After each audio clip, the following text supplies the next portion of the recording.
on that note, feel free while we're waiting for other folks just to join us, feel free to stamp your face, your name somewhere on that grid, wherever feels most relevant to how you're feeling today. Hopefully there's some Lord of the Rings or Game of Thrones fans in the room somewhere.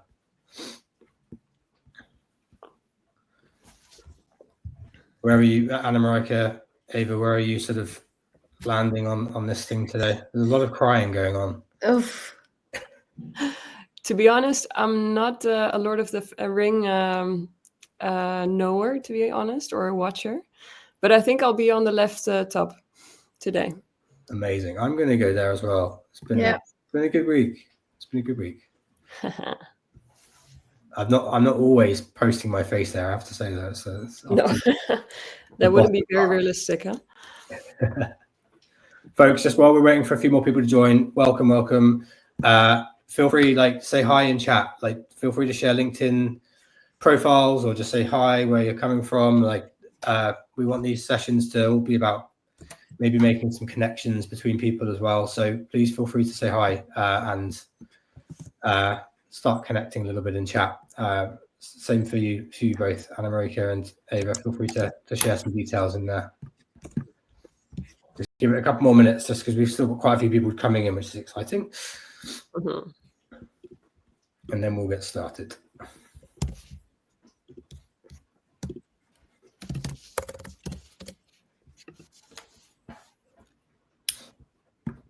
If anyone's interested and they haven't used Butter before, you can, throughout the session, if you fancy it, you can there's a little emoji reactions thing, which is always quite fun to play with. So you can always have a little play around with that.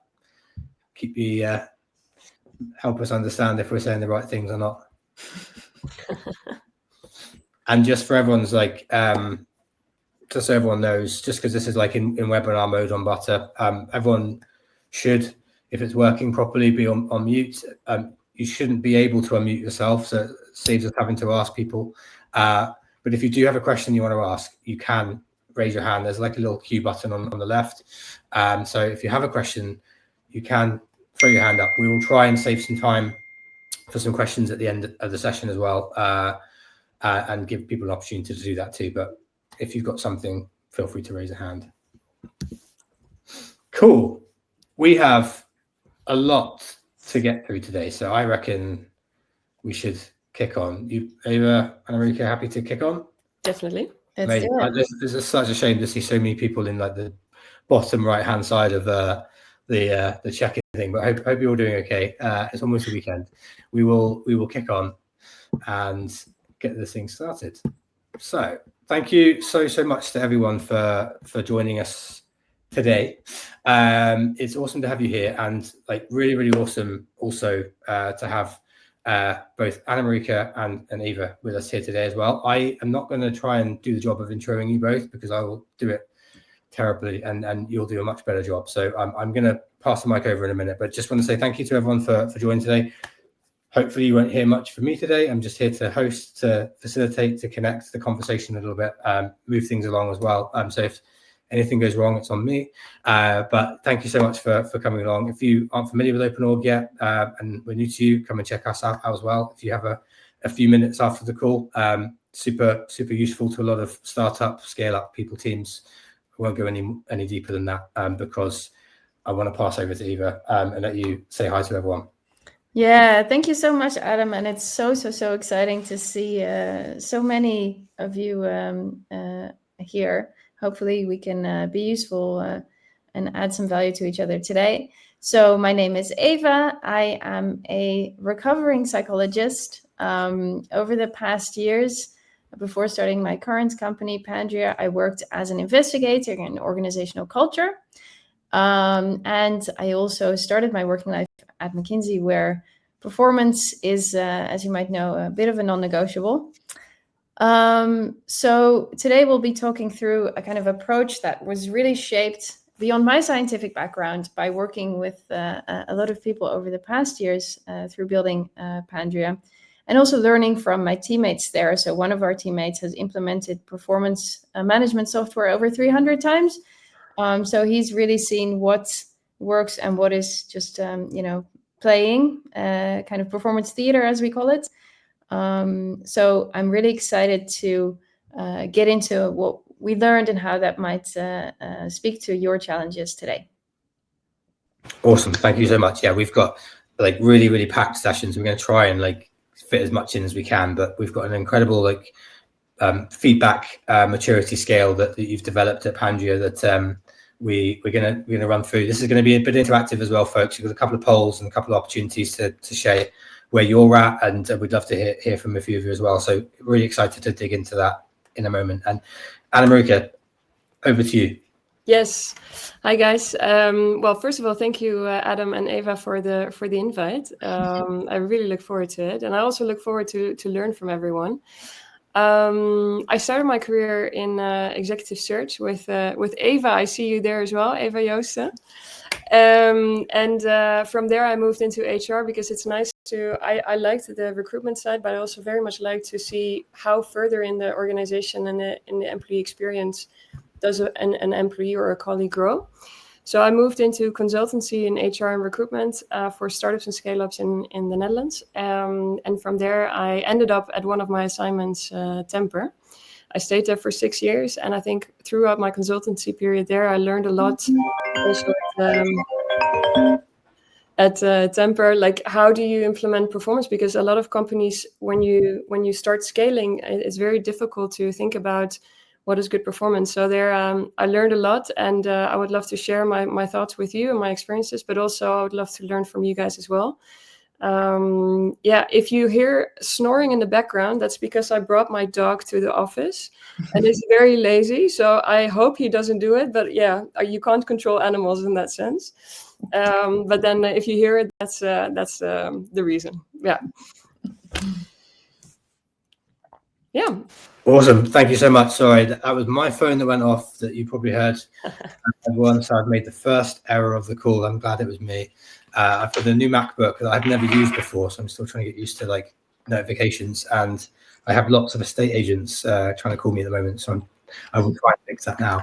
Anyway, I will disappear off back into the background. Eva, like, talk to us about why we're here today. Like, what are we talking about? And like, yeah, let's get stuck in. Yeah, let's do it. Yeah. So what we are talking about today is basically how performance processes are often challenging. You might recognize particular painful moments around having designed a beautiful review cycle or an amazing framework for 360 feedback, only to realize that your teams and managers just don't do it unless you email them 17 times, and then what they end up filling out is of very poor quality. And you're making really crucial people decisions based on very poor data. So that's kind of what we're trying to discuss today, is what really works, what foundations need to be in place so that your efforts don't go to waste, basically. Now, we've thought about that a lot at Pandria, and we've actually developed, based on my scientific background and all that experience that I mentioned, a maturity scale, which is not a maturity scale in the sense of, which bits of process can you add to make your dashboards more beautiful, but really it's about habits and culture when it comes to performance. So we'll be talking through that today, which is very exciting. Of course, jump in with questions at any time. But maybe to start, Annemarieke, I would love to get into basically what you have seen in terms of growing pains when it comes to both performance management process and also really performance culture from your experience. Yeah. So I also now remember that I forgot to tell you where I'm actually based now, work-wise. So I'm head of people at Ames. That's a company. It's I'm used to work for a lot of startups and scale-ups, and this is now my very first company that already exists for 30 years or longer. And it has never had a performance system before in the 30 years that they exist now. So what I notice now, and it's actually just similar to other companies as well that I worked at, is when a company scales, what you see is that you get more layers, you get more people on board, meaning that the focus diffuses, and therefore people actually, they don't really understand anymore what is their personal priority, what is the impact they make on a personal level towards the company, towards the strategy that the company has. And I think there the biggest pain is that they feel more distant towards the company's vision and mission. And I think their feeling unrecognized is the biggest challenge as an employee. And of course, a good performance management system can really help to get that cadence in an organization. But of course, that also comes with its challenges, how to do so. But so there, I think the part of feeling recognized, the part of having impact. Another thing also is hiring. I think a scaling organization needs to hire. Do you want to go for speed or do you want to go for quality? I think there as well. How do you assess quality? How do you assess talent? Those are the biggest pain points that I have seen, because scaling companies always goes with a lot of pressure, and how to balance. That's one of the bottlenecks. Yeah, that's really interesting, and I really recognize. I see organizations that seemingly have good performance habits set in place. And we'll go into this in a minute, but then what you find is they actually live because they're really key champions. And then when there's a crisis or there's hyper growth or something else putting pressure on the system, often ends up breaking down, which of course is a real loss of value. Okay. So maybe as a question before we get into that then, so when you were tasked with quote unquote fixing performance management in your role, what was your first instinct? Like, what was the impulse that you had to push down that I might recognize? I think my biggest challenge then is to not make it too heavy.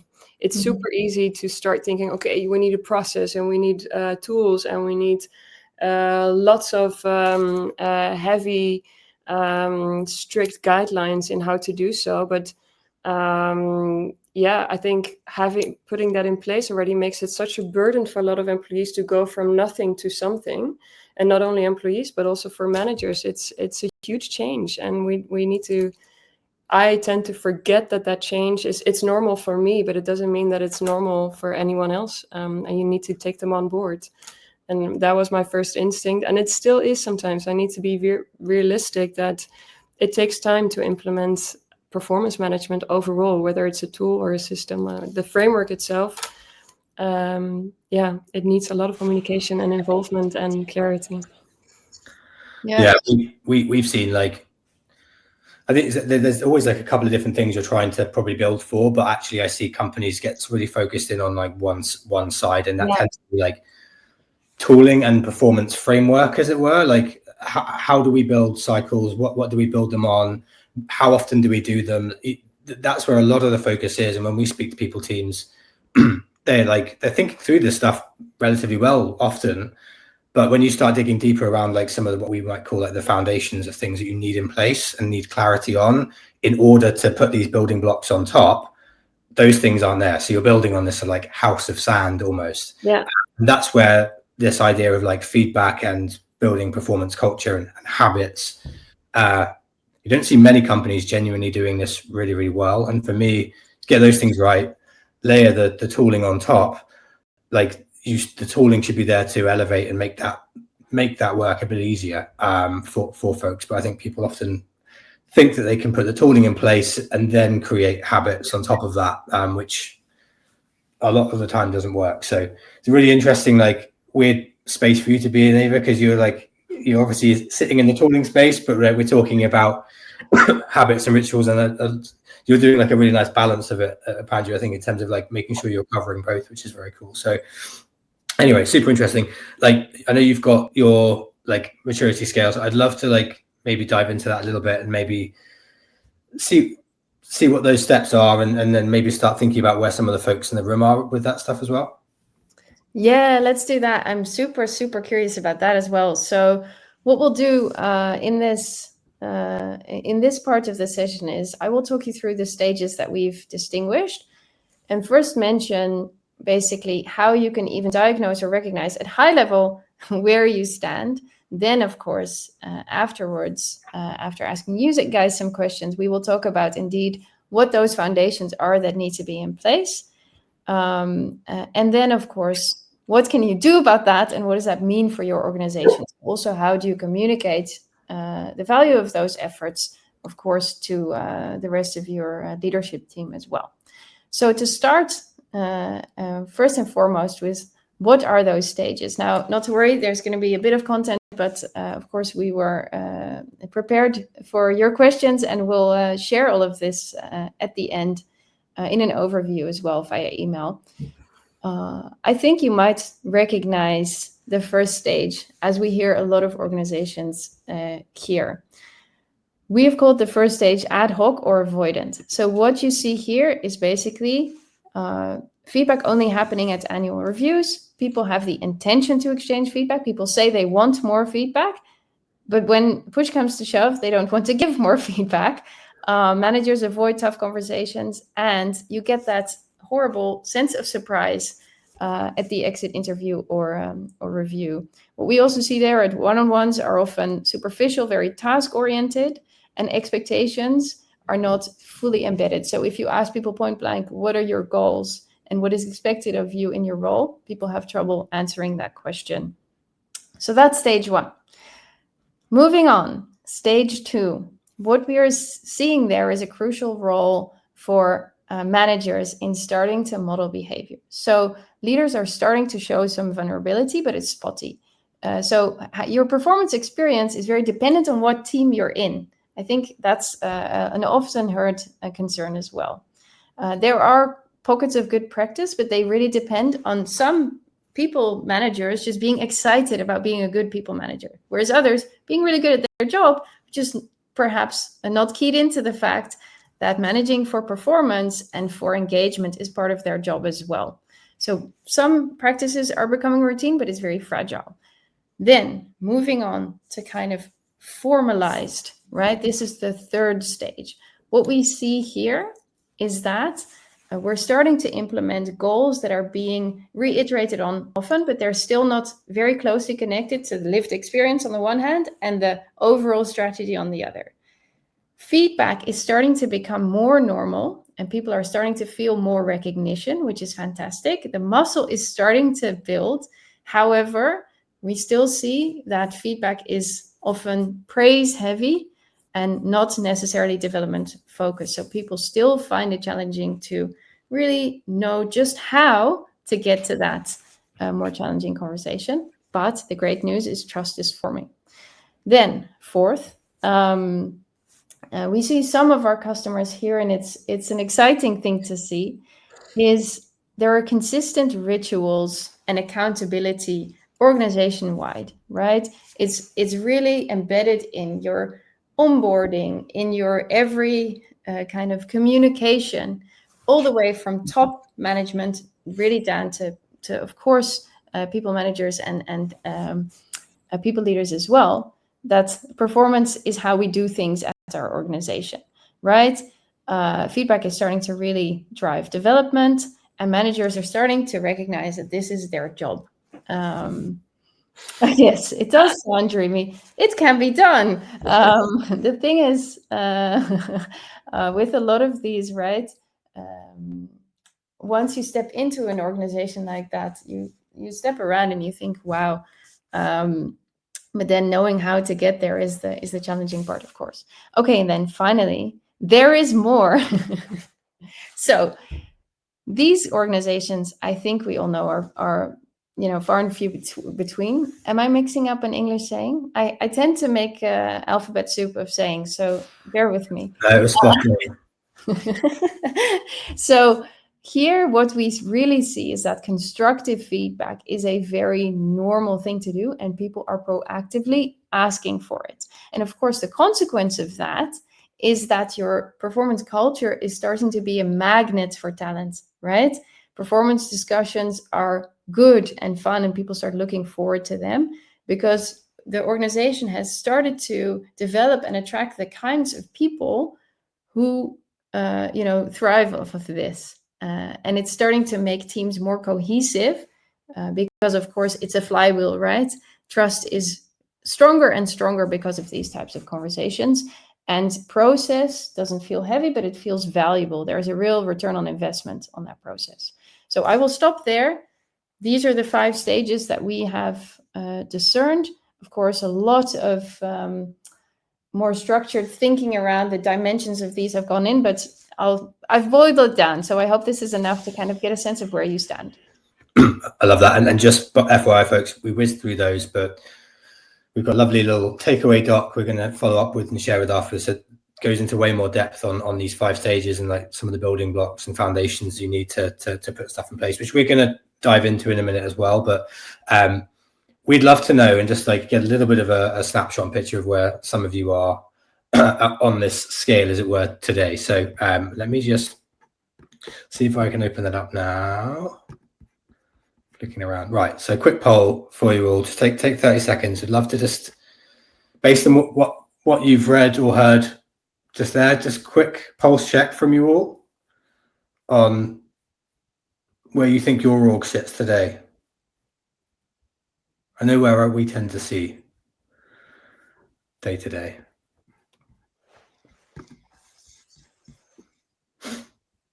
Yeah, this is lining up fairly nicely. Eva, would you like, do you have like a clear answer, like the companies that you see or speak to, like is there like a classic one that you land? James, sorry we didn't have the option in there. Apologies for that. We should. I mean, obviously there is self-selection because people seek us out, right? But I think it's fair to say, and this is also what kind of market research shows, is most organizations, I have to sadly say, are in phase 1 or 2. And that is because of human psychology. Challenging conversations are challenging because they go against some very baked in evolutionary, parts of our psychology. Yeah, it's I had stage 1 to 3 in my head as like where everyone is. I very rarely see companies get past stage 3 into this like idea of either being just a little bit more integrated and like regular and consistent, and also like high performing is just probably like a dream state for most people. But so that's super interesting to see how everyone's answered that. And I think that brings us into like the next step, like what foundations need to be in place for us to start progressing through these steps, and how can we start doing that? We're going to jump into this again in a minute, folks. We'd love to hear some of your thoughts around what things you are doing now in your orgs, but even maybe we could like spend some time on the foundations piece, particularly like interested as well on how we move between like step 3 and 4, because that's like clearly like a bit of a ceiling for a lot of people. Yep. Yeah. That's a great point.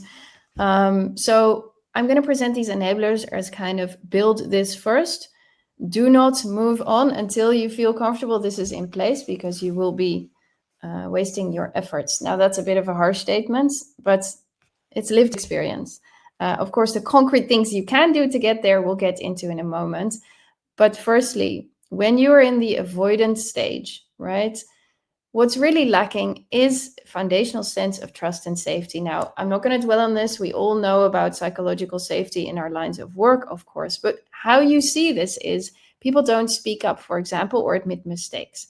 Now, until I don't know or I disagree is a bit being said without fear, no feedback or performance process is going to work truly. It'll work. You'll get people to fill out forms, but it's not going to have the desired effect on your performance culture. Secondly, then, it's in the emerging state. What is crucial is role modeling. So having your top leadership and your people managers really in a place of empowerment to be able to start feeling confident to drive change. So, for example, if leaders don't invite structured feedback themselves or model that they are developing and have learnings and be explicit about their goals and what they're working on, things are not going to work. So if managers don't hold goal conversations, or if leadership isn't, almost performing this behavior, you're going to have a tough time. Easier said than done, right? But you can make this very explicit. Dear C-suite, if you want me to spend my time and effort, if we want to invest money in a system or tool, know that you will be wasting it. And this is the opportunity that you're missing on in terms of performance if you don't do these simple things, right? Okay, now going from 2 to 3, building a growth mindset. So how can we decouple performance is assessment and performance is growth? How can we get people to switch their mind into this is about my development as opposed to this is about my bonus? That's a tough one again, but there are concrete things you can do. So for example, here it's all about rewarding risk taking, right? So celebrating people who actually give constructive feedback, celebrating people who explicitly experiment, fail, and share what they learned is another crucial one there as well. Sorry, there's a few pop-ups here, so I'm trying to stick with it. But really, indeed, as I say, if you punish someone sticking their neck out, you are basically what's the word? Shooting yourself in the foot, and it's about as worth as much as 5 pieces of praise for people who are explicit about learning. So that's the balance that you need to be aware of. Okay, then getting from stage 3 to stage 4, what's really crucial there, and this is where we get into a bit of process, right? Building rituals and accountability. Here is where you need to make sure that these practices and habits don't sit in the minds of these champions that I mentioned before. So without shared ownership and cross-team consistency, everything is going to revert back when pressure hits. So here's where you want to make this the normal practice so that when a new person comes in, they're not wondering what to do. And then finally, when you're in stage 5, you've made it, right? So you might already have stopped listening because who cares? You're in dreamland. But the thing there is, you want these habits to sustain. And so you want this to be carried by multiple people. You want to rotate who takes ownership. You want to gain external perspectives, maybe even benchmarks to keep this alive. Again, I will stop talking. There's so much more to say, but I would love to hear from you guys as well on how this lands and what you are doing already. Yeah, I'd love to, just before we dive into that, Annemarieke, like maybe be awesome just to like check in with you as well on like the scale you've just seen. I know you've worked in different companies along the way, so there's probably been different contexts, etc. But like anything that resonates with you based on what Eva's just said around like some of the foundations that need to be in place. Have you had some exposure or experiences where maybe those things haven't been in place, and any things like bringing up any trauma for you, or any like any trauma in the room today based on the check-in earlier? But yeah, like we'd love to hear your thoughts on that quickly. Yeah, well, I think in all the different companies that I've worked in for now, and also on an assignment basis, being in this company right now is very eye-opening for me because it already exists for 30 years.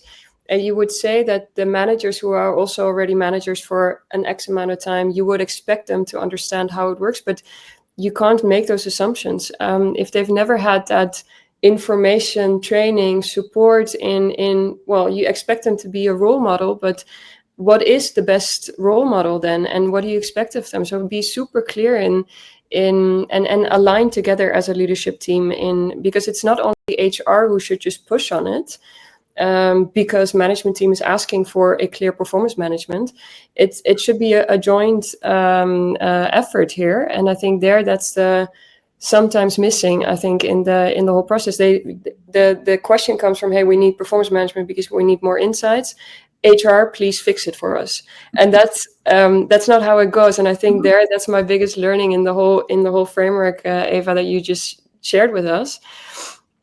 Plus also, I think in every company where I worked at, trust and safety is the most important thing, but also the most difficult thing to create together, because it takes time, it takes courage, and you need to get everyone on one line. And that, do you say that in English? Well, everyone in the same boat, and that's that's difficult because, what I experience here now is we have people who are already here for 36 years, and we have people who just joined a few months ago, and everything in between. Everyone has their own view on it. So I think those are a bit of my, I wouldn't say my anxiety, but it is my learning, and also what I would love to take with me and use it here. Yeah. Awesome. Love it. Folks, we'd love to hear from some of you. We're going to do it on like a bit of a word cloudy type setup. So just going to like pause for a minute, bit of reflection, just give you 60 seconds or so just to let us know what you think. But like, we'd love to just understand a little bit about what some of you are doing to help your teams progress along this maturity scale, regardless of where you are. You've heard a few little tidbits from like Eva and Annemarieke, like around those foundations. But take a moment, like if you're happy to share. You'll see other people's pop up as well. But yeah, it'd be really interesting to see. And just so we don't have a complete like 60, 90 seconds of complete awkward silence, I'd love to just circle back to both of you while folks are maybe answering this. Hopefully you get a few. Back to like step 3 to 4, because this is like intriguing to me. Like clearly there's this massive ceiling. Annemarieke, not to put you on the spot, but when you think about those 2 steps, are there things you've done before? Have you been in that place before? I guess is the first question. And the second question would be like, are there things you can remember doing to try and progress into that sort of more integrated, consistent space? Yes, I have been in a position where we were exactly in between 3 and 4, and we weren't able to reach the 4. And that was because I think we did a very good job on the feedback side. People were honest, open. They were also receiving the feedback and really doing something with it. But it was more that the goal setting was how do you say that? In the way. Managers were good in sharing and having tough conversations, but they lacked the experience in how to set a goal for your team and then also translate it into an individual goal. And then it's difficult to assess performance, of course, but also to receive a performance assessment, because what is it based on? And does it make sense? So I think so connecting the goals to the feedback is very important, and that withheld us of growing into that next phase. Yeah, does it make sense? Yeah, completely makes sense. I think we're, again, slightly blurry lines. What we tend to see is where there's inconsistency, it tends to be heavily driven by inconsistency of managers. You had on that scale, and we spend a lot of time trying to understand. Like, Ava, you mentioned like the idea of champions in the business. Like we always ask, is there a manager or 2 managers or 3 in the business who people look up to, who like really are seen to be doing a great job at this, and how can we get other managers learning from them? Yeah. Rather than just like sending people out into a crash course, like where they learn from like a teacher in a room. Like sometimes it's also about like building a mini community of managers in your business and like learning from some of those who actually do it really well. So I think there's something really interesting in that space as well. Yeah. We haven't had any input from anyone yet, unless everyone's still typing away. There could be some like War and Peace type novels coming our way. But all good, folks. Like if you're not doing anything to help your teams progress on the maturity scale, maybe that's like an eye-opening thing for us. But like I think maybe people to put stuff in chat as well. Yeah, I think people are saying that they put there's load coming through. Maybe it's because I haven't submitted an answer. That's maybe it. Maybe if I skip. Oh look, there's loads. There we go. Shut up, Adam. Okay, awesome. Like, all right, there we go. So like intervision training for managers, peer feedback, so manager feedback, love it. Very good. Check-ins.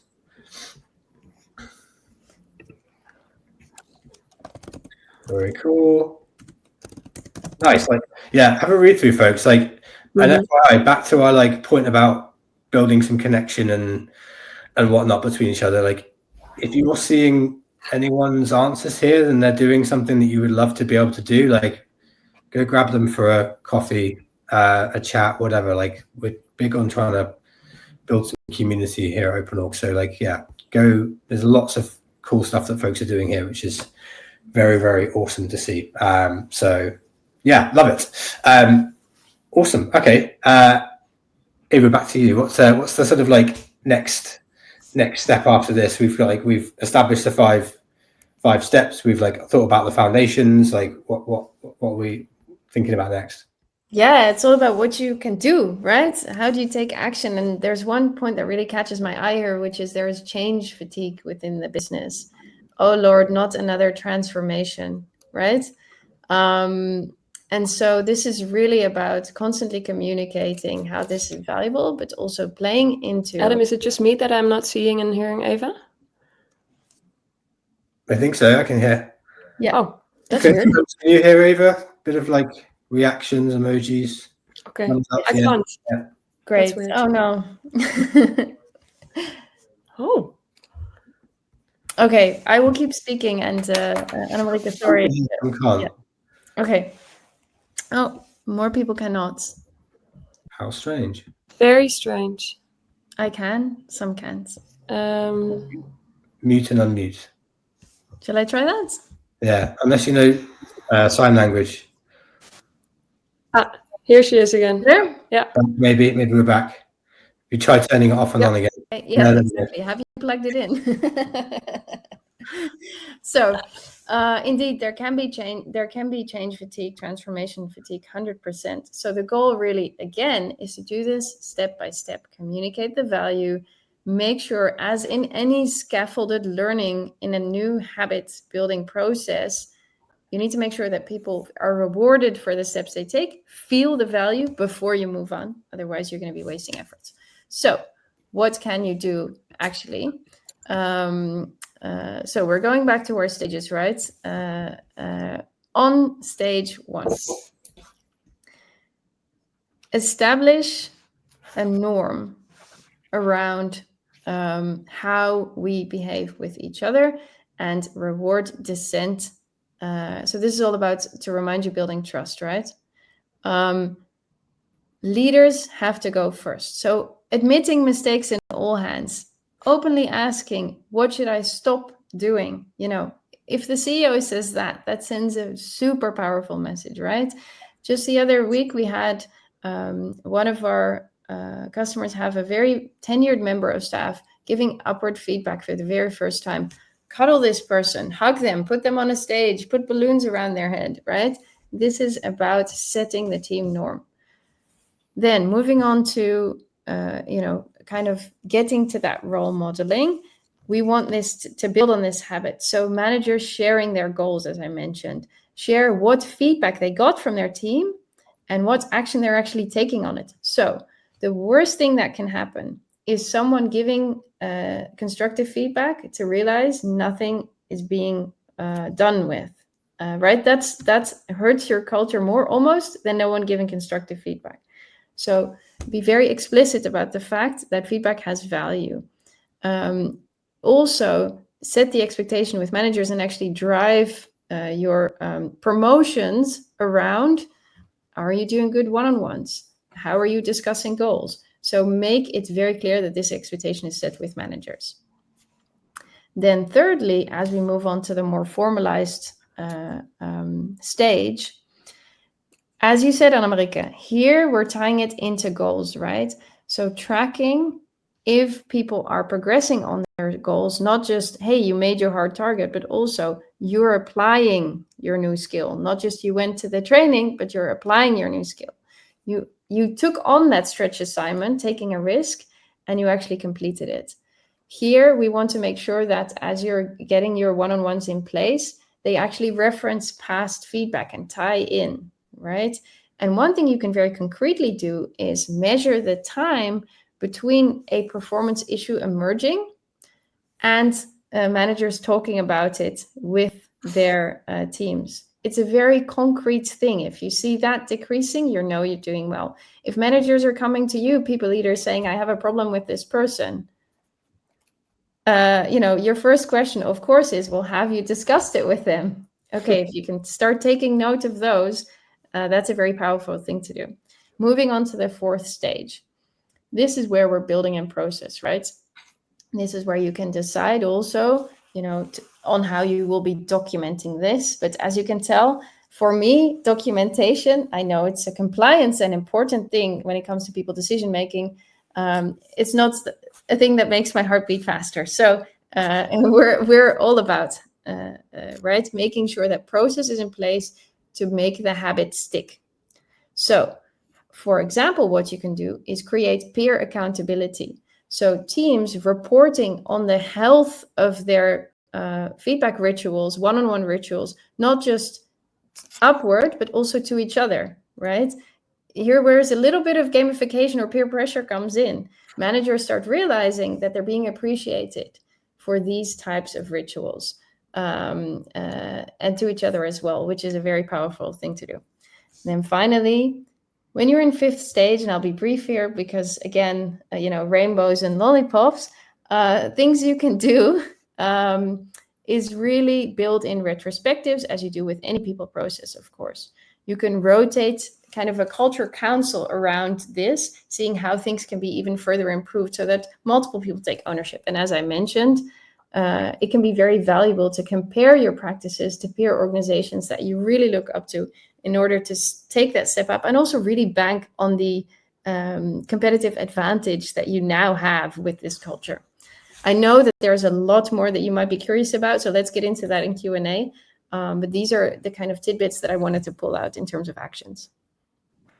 I love it. There's two things that stuck in my mind. One is like measuring that time to feedback. I don't know if that sounds like a proper metric or not, but like, or the name of it, but I've not seen anyone do that before, come across that really like in practice. So I think that's a really cool thing to start trying to measure. And then like the team, similar to like a team health check type model is like, and making it open and transparent, like across teams, but across business. I think we spend a lot of time in that space. And I think that's a really, really awesome tactical thing to roll out. So really, really cool. Before we get into some like Q&A space, folks, we'll give 10 minutes or so for that in a moment. Annemarieke, I'd love to just come to you again, because you're people leader, practicing this, living this like day to day now. So love to like bring this to life a little bit. Have you got anything else that you might add to from an action point of view that like has really, really worked for you? Thinking about some of the ideas Ava's mentioned. Similarly, like maybe on a spicier level, anything that you've like tried that's really like backfired and not worked? Absolutely, both. Especially also the backfires. I mean, we're also people, right? And we try, and every company is different, and every value, every mission, every strategy of a company is different. So I think that's one of the things that I have done before, which I learned of, is don't try to use a performance framework that you have set up in a previous company. Don't try to copy paste it in your current company, because it doesn't mean that if it was a success in the past, that it also means that it's now a success, because the stage of the company makes, like Ava expresses, like the stage, all different factors play a role here. Another thing that really backfired harsh is starting focusing on ratings rather than the content and the quality of performance assessments and measurements. And because it's so easy for managers to put a rating on, because that's mainly what they do, right? They're analytical, they're data driven, and let's put a rating on it. But what does it say, and what are you going to do with it afterwards? And I think the framework helps us a lot to show us that it's all about creating habits and rituals and making sure that people are ready for it to receive feedback. Instead of just pushing it through. And one thing that I learned of that was really helpful, and that was at Temper, what I knew that, and I learned what really worked, is the fact that you do calibrations with the leaders before actually putting them on the spot and say, okay, now we're doing performance management and giving feedback, etc. Start calibrating on a leadership level for the full organization, if it allows, right? If the company is small enough, making sure that managers can get into a discussion of what is good and what is the definition of good performance within an organization, and that you can be able to align a little bit on it before you actually dive into assessing and giving feedback and sharing it. That really helps across your full organization to also make sure that it's a proper framework that you have thought about as a full organization, instead of per team doing it and seeing the differences in. So I think there. And another thing that I really learned is pilot the new process. If you put it in, make sure that you get some ambassadors, make sure you get the bugs out, make sure the process is clear. And let people think and be part of the process instead of just pushing the process into them. There, I think also, if we want to create trust and safety, that's the stage that most companies are in the beginning, then let's make sure they feel part of it. Yeah.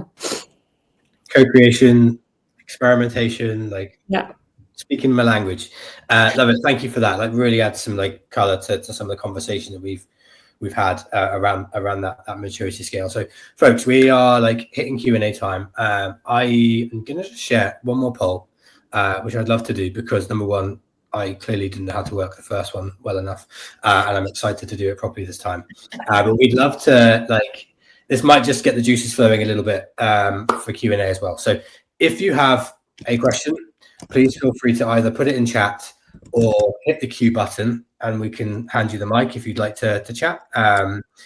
Or feel free just to answer the question in the poll, because this might even just get some juices flowing around some of the problems that people are facing here, or some of the things that are stopping them. And if we can solve some stuff together here, then great.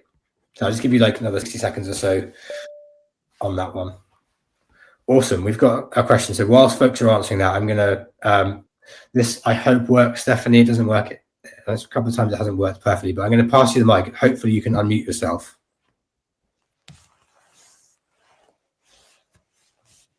Are you able to unmute?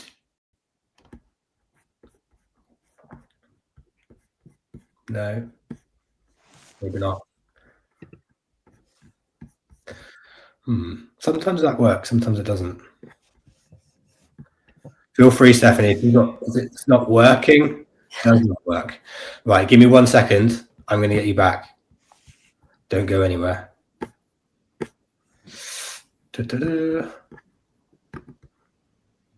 Right, try and unmute now, Stephanie.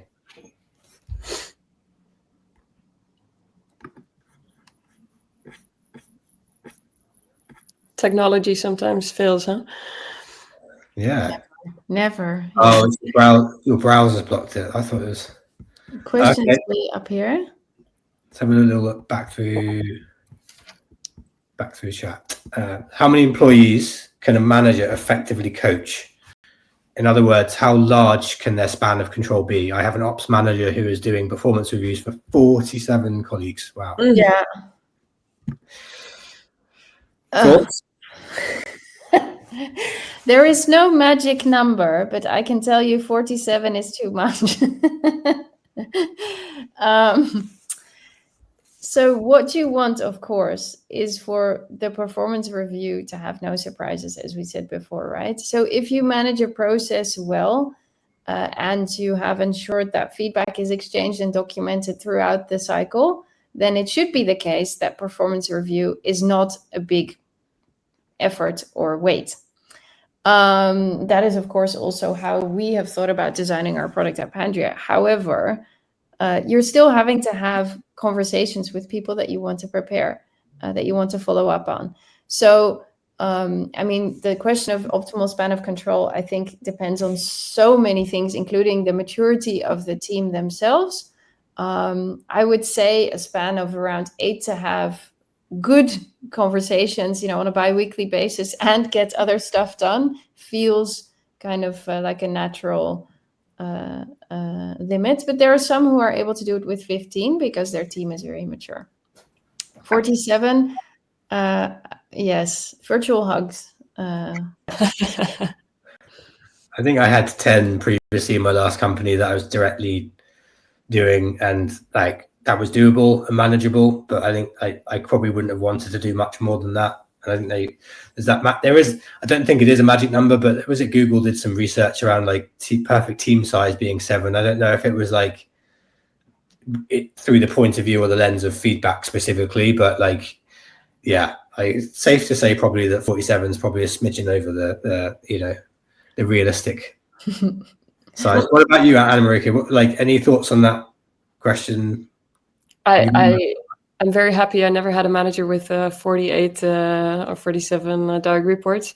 I do recognize that a lot of managers, when they were asked to be part of the performance management and having to do the assessments, that the teams who are the biggest, the managers actually struggle to take the time and to take proper moment to fill in the assessment, to take into account the 360 feedback of peers. You want to get all the elements in. So I would say it indeed depends on the maturity, but it also depends on the experience of the manager. I think if it's an unexperienced manager, don't put them on the spot directly with a big team, because you're actually asking something where someone doesn't even have experience in. So make sure that you put them up for success and make sure they get the right support, but also get the right structure in their team and grow. Yeah, absolutely. I think it's possible, because let's be honest, I've also had managers in my companies where that was just not possible. They were put on the spot, and then at least help them, support them, and give them the confidence that they can do it with all the elements that you can provide. Yeah. Love it. Thank you so much. Couple more in there as well. We'll see if we can squeeze in a couple, and then we'll let everyone have a 20-second breather before the next call. You lucky folks. Becky has asked, I'm not going to try and pass the mic, everyone, because I'm worried it might break again. Becky's asked, like, what have you seen work well with introducing performance ratings, especially when there is a target distribution? So, like, i.e., not everyone can be truly exceptional. Yep. Annemarieke, I think you might have some very lived experience here, and you also shared some pains there. Knowing where you stand in a kind of quantified way is a very basic human need, and it serves a purpose, right? So I can sit up here and talk about, the qualitative aspects around growth of performance all day, but realistically, your employees want this, or they might want it. It's a very human thing to want, is what I'm saying. What I consider best practice is if that conversation, even in time, is in a different phase than the conversation around growth. What is also crucial is that people reflect first, and not just, cursory self-reflection. What have you learned and what training are you going to take next year? But truly thinking about, you set some goals, you've owned them, they were your goals, you had the opportunity to communicate about your blockers, what you needed in order to be successful. Now, how did that go, right? You are in the driver's seat. I think that is another best practice, but I'll leave the floor to you guys as well. Yes, from my experience, ratings do help indeed. It gives clarity, because words can be very ambiguous. And especially because we mostly work in English companies, or actually the language is English, but maybe it's not your mother tongue. So that's also making it more difficult. So a rating could help. What I did experience is that you need very good definitions for each rating, so that it's super clear what it really means. Yeah. And from both sides indeed. And I agree there, Eva, it's so much more helpful if you first have a self-reflection time, and then you only receive the reflection of your manager or your peers. It really helps also in being able to take it on, because a number can also be very harsh and contentless. You say that in Dutch, but yeah, a number is just a number. So make sure that you never only give a number or a rating. Always combine it with qualitative information and data. Yeah. We've probably got time for one more, sneak in one more, and this is like a really nice, like, quick fire one, maybe, not to put you on the spot, but Federica's asked a nice one, like, any powerful questions that you could share for, like, check-in conversations, any like cool ones that you've used or seen? I do feel on the spot, but one thing that I think is crucial is it's not acceptable for a one-on-one to pass by without managers asking, is it clear to you how I'm using your feedback? Or a one-on-one pass by without upward feedback, because there might be not much to say, but reinforcing that habit every time is one of the most powerful things to do to keep the performance culture going. Yeah, that's good, Eva, and also feel a bit on the spot here. But from a natural response, I always help managers to create a safe space before actually diving in, talking about performance. So really building that trust and safety. And by doing that is to ask a question. Well, you can ask multiple questions, right? But to ask a few questions like, not per se, how are you doing today, but what do you feel? What's on your mind? And what could distract you from being here in the moment? Because you want someone to be in the moment. And if there's something really critical on their mind, don't fear to say, okay, let's reschedule to another moment, because you need to be present to get the most out of it. So those are the questions I myself in conversations, but also help managers to set the safe space and to be okay that you're a human being. Let that be, and make sure that you only have that conversation when you're open for it, when the other party is open for it. Love it. Thank you so much. And like let's wrap it up. Like three really like little takeaway check-in things, Eva, just to wrap this conversation up. Like what could you leave people with? Yeah. So I know a clear impulse people have is to invest in training, especially when it comes to feedback. You feel this is a skill. Skills are taught by training. Before you do that, diagnose where your teams actually stand. You don't learn to play the guitar by watching YouTube videos, especially not if your hands are frozen from the cold. So, really understand where your teams are. And this could be various pockets in the organization, right? Before any process, what is your actual goal? Are you trying to make performance management a little bit more frictionless from the process perspective? Or do you have full buy-in to actually start building performance culture, right? And do you understand that for that you need foundational things like values, competencies, expectations, and really distinguish what actually you are doing? And finally, before you invest in any software, do you truly understand whether your software is going to lead to better habits, right? Do you feel in your heart that if you have a nicer dashboard, managers will start having challenging conversations? That's kind of the thing I would love to leave you guys with. Amazing. Thank you so much. We are at time. Thank you so much for joining, folks. We are going to follow up as best we can with some takeaway docs, one-pagers, recordings, loads of stuff for you. So if you have a question that we didn't answer, please go find Eva and Annemarieke on LinkedIn, drop them a message. They'd love to hear from you. I'm sure there's some people that want some help still. Thank you so much for coming and joining. It's been awesome. And we will see you next time. Take care. Thanks, everyone. Bye-bye. Bye. See you later. Bye-bye.